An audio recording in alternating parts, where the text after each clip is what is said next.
3 से 4 महीने अब बीत चुके हैं और अब जो डिवकॉम जम्मू है उनके साथ मुलाकात जो 2 बार की हुई है, उसके बाद अब आखिरकार वो मुलाकात कहां तक पहुंची है, जो जमीनी सतह पर जो कार्य है वो कहां तक पहुंचा है, इन्हीं से बातचीत करेंगे। क्योंकि कल शाम को लद्दाख गवर्नमेंट द्वारा एक ऑर्डर निकला था SRO 64 के तहत नियमित करने, परमानेंट करने के लिए आदेश जो थे वो गवर्नर, जो वहां के गवर्नर है LG वो उन्होंने दिए हैं।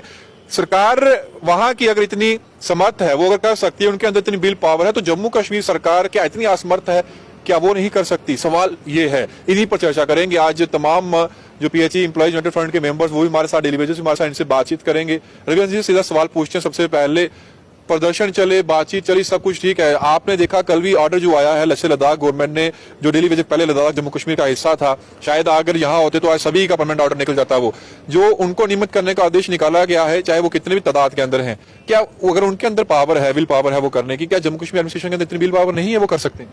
क्रिया तो जो एक लद्दाख गवर्नमेंट की तरफ से एक ऑर्डर कल निकला है, 94 से पहले कितने लोग जो बचे हुए हैं उनका एक डिटेल मांगी गई है, तो वो ऑलरेडी जम्मू डिवीजन से भी कई बार वो डिटेल सेक्टर तक भेजी गई है और मांगी भी गई है।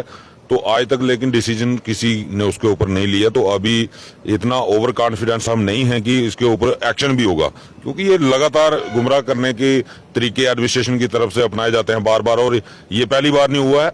जब तक ऑर्डर होंगे नहीं तब तक हमें कोई भरोसा एडमिनिस्ट्रेशन के ऊपर नहीं है।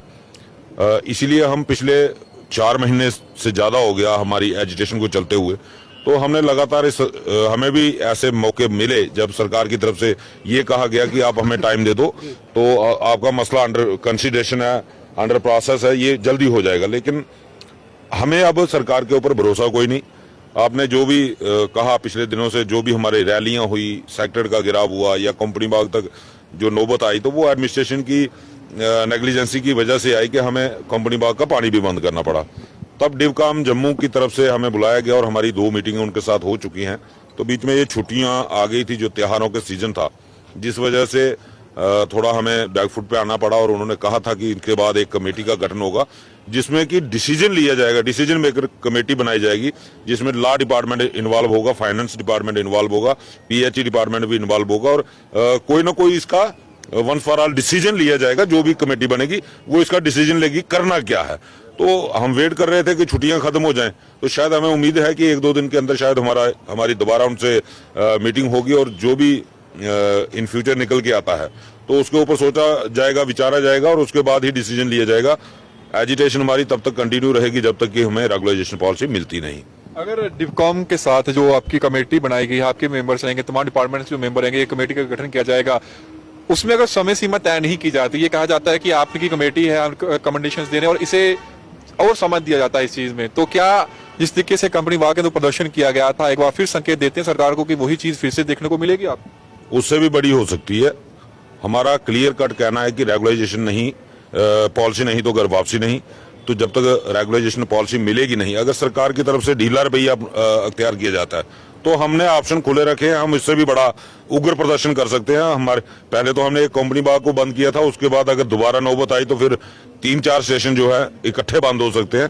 तो ये सरकार को फैसला लेना है कि सरकार इन चीजों को, क्राइसिस को बढ़ाना चाहती है या पीसफुली तरीके से ही इस मसले का हल करना चाहती है। हमने दोनों ऑप्शन सरकार को दिए हुए हैं, तो हमें यही उम्मीद है, जैसे डिवकॉम साहब ने बड़ी एश्योरेंस के साथ ये कहा है कि अब इसका हल जरूर निकलेगा, तो हम तो यही उम्मीद करते हैं पीसफुली तरीके से निकल जाए, हमें भी प्रॉब्लम ना हो, आम जनता को भी प्रॉब्लम ना हो, एडमिनिस्ट्रेशन की भी कोई प्रॉब्लम ना हो, क्योंकि हमें सिर्फ रेगुलाइजेशन से मतलब है, ना किसी दूसरी चीज से।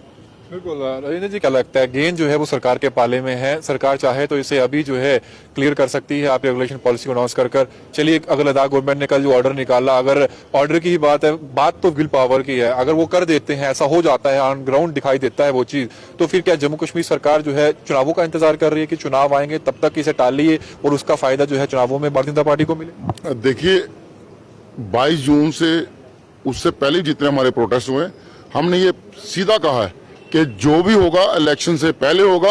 अगर लद्दाख में हुआ तो यहाँ करवाएंगे, इलेक्शन से इसका कनेक्शन कोई नहीं। चाहे बीजेपी इसको जोड़े, एलजी ऑफिस इसको जोड़ने की कोशिश करे, हम जुड़ने नहीं देंगे। हमारा सीधा, हमने बड़ी इलेक्शनें 2002 से लेके कई इलेक्शन देख चुके हैं। हमें बड़े वादे, बड़े मैनिफेस्टो के वादे हुए, हम उन वादों पे आप विश्वास करने वाले नहीं है। जिसको हमसे वोट लेनी है उसको हमें पहले रेगुलाइज करना होगा, उसके बाद हम सोचेंगे कि किसको वोट देनी है, किसको वोट देनी है, कितना उसने हमारी मदद की है इस एजिटेशन में। अगर बीजेपी को वोट लेनी थी तो बीजेपी को ये एजिटेशन 4 साढ़े 4 में लंबी नहीं खींचने देनी चाहिए थी, उसको 10 दिन में फैसला करवाना था।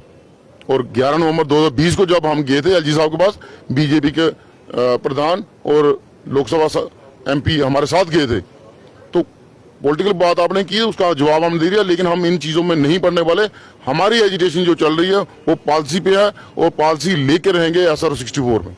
क्या लगता है डिफकॉम के साथ जो बातचीत का दौर चल रहा है, क्योंकि इससे पहले भी जब हमारी एक बार आपसे बात हुई थी तो जो सरकार के नुमाइंदे यहाँ पहुंचे थे जिनके साथ आपका विचार विमर्श चल रहा है, जो सेक्रेटरी लेवल के शख्स थे, उन्होंने कहा था कि एक पॉजिटिव रिस्पांस है, लेकिन उसके बाद वो चीजें थोड़ी सी डिले हो गया प्रोसेस।